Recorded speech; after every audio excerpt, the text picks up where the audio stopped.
اللہ تعالیٰ علیہ وسلم کی بات ہے، رسول اللہ صلی اللہ علیہ وسلم فرماتے ہیں قیامت کے دن ایک شخص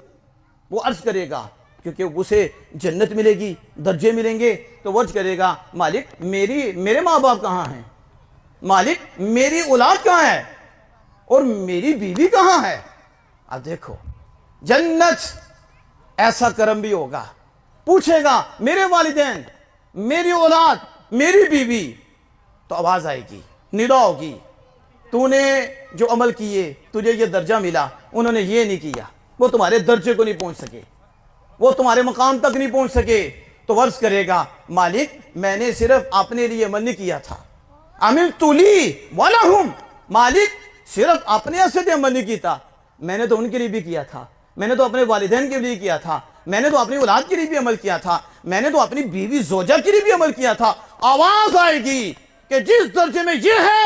ان کے والدین، اولاد اور اس کی بیوی کو اس درجے میں پہنچا دیا جائے۔ اب یہ حدیث مرفوع ہے، یہ میں بتا رہا ہوں کہ مومن ہو تو بڑے فائدے دیتا ہے، بشرطے کہ اسے اللہ اس کے رسول سے پیار ہو، تو پھر اس کی وجہ سے اللہ عز و جل یہ مقام عطا فرمائے گا۔ عمل بھی